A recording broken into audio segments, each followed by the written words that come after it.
techniques. Today we're going to go over actually some concepts, less so technique. This is my buddy Skyler, resident blue belt here at Nexus Jiu-Jitsu in Folsom, well known for the chloroform and other mean things that you can do in Jiu-Jitsu, which I love. So today we're going to talk about something that's really important when it comes to sweeping. It's the concept of quadrants. The concept of quadrants is basically if I were inside of a clock, a big clock here, right? 12, 3, 6, 9. The concept of quadrants dictates that my left hand is responsible for the upper left quadrant between 9 and 12. My right hand is responsible for 12 to 3, etc., etc. Now, it's really important to think about and understand the concept of quadrants when you're working on sweeping, right? If you want to sweep somebody to your upper right quadrant, then you need to take away their upper right quadrant for them, upper left quadrant post, so their left hand, and then it's very easy to force them into that quadrant and knock them down. So that's where also the concept of the table comes into play, where everybody basically has 4 legs. If you take away a leg, which direction are you going to push them to knock them down? Into that quadrant, right? So where other aspects of the concept come to play is really about 95% of all of my sweeps should go into the upper left and upper right quadrants. And there's a really important reason for that. If Skyler's standing above me here, and my sweep is going to go lower right or lower left quadrant with, say, a tripod sweep or a double Koiji. So if I'm playing something like a tripod sweep, when I knock him down, there's going to be 0 connection between his body and mine. So it's going to just turn this into a scramble. So effectively, if we're here, and you're standing, and I knock him down with a tripod sweep, here. Well, now we're both pretty much in the same position. Obviously, there's some things I can do, like lifting his foot off the mat that make it more difficult for him to come up, but he can lift my foot too, right? So now it's just a scramble, like, oh, who's gonna come on top? And now we're just basically wrestling and scrambling. It's gonna be a high energy output. And that goes for almost every sweep that goes into lower left and lower right quadrants, which are a lower percentage motion because there's not as many, right? So what the issue with taking somebody lower left or lower right is you lose your connection, right? So if he's standing above me and I play double Koiji here and I knock him down, again, we're in the same position effectively. Yes, I can lift his foot, I can start coming up, but he can still scramble up to his other leg, and that's going to give me other options, like I can try to get to his back and things of that nature, but it's just a much more difficult sweep scenario to finish when you're taking people to lower left and lower right quadrants because there is no connection. Now, when I take people to upper right and upper left quadrants, almost always there's a good connection between me and him, me and them, whoever they are, right? So if we're a butterfly, and I start taking him into the upper right quadrant, we're connected. So when we land, I'm usually going to land in a position of dominance, or at least a position that I can kind of dictate and control to some degree. So when I'm here and I go for this sweep, I take away his upper left quadrant post, it's upper right for me. I take away his post, and now of course all my directionality of force is going to go into that quadrant.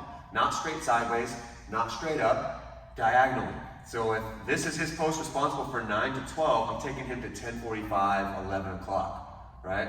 Always diagonally. So I take him diagonally here, and now when I come on top, I have a dominant position. I have a connection.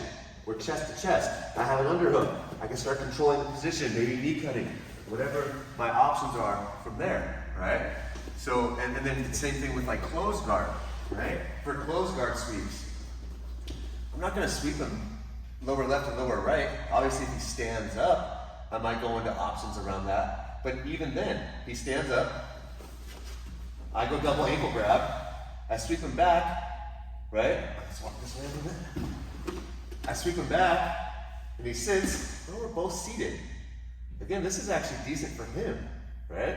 He's probably gonna lay back, pick my feet up, and he's gonna start controlling the position. Now he's effectively passed, right? So instead, what I'd like to do is take him upper left or upper right.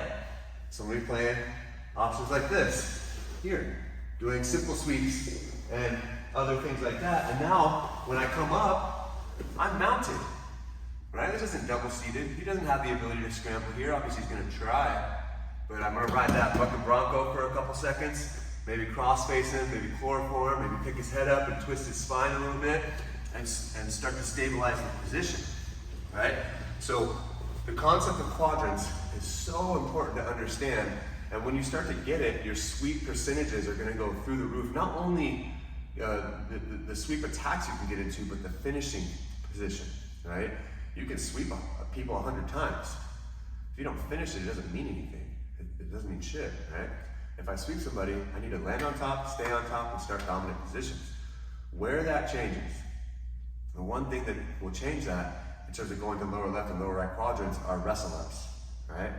And obviously there's a difference there. It's a wrestle up, it's not quite a sweep, but it's still going lower left and lower right.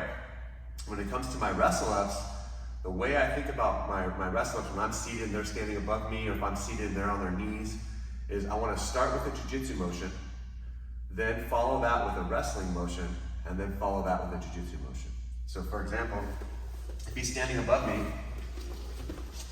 I might play some sort of arm drag motion, okay? Or double wrist grab pulling him to me. As he pulls away, right, to correct this option, I'm gonna come up. So this is my jiu-jitsu motion where I'm trying to pull him to me and play guard. As he's pulling away, I come up into inside knee pulls, and now I'm wrestling. As I'm wrestling, I'm turning inside, maybe coming up to my single, maybe dropping him down, and now I go straight to the hips, cover the hips. It's always super important once you finish a wrestling takedown that your sole focus is controlling their hips. If I stay on the legs, he's gonna heist up. If I stay here, he's gonna go up to his knee, he's gonna start heisting, this is no good, right? So as soon as I set him down, boom, right on the hips, and now I'm back in jiu-jitsu. So I go from jiu-jitsu to wrestling to jiu-jitsu. That is a lower quadrant, lower right or lower left quadrant option where I wrestle up, but there is a difference, right? Because now we're wrestling, okay? So those are much more successful because you're making a connection with the wrestling.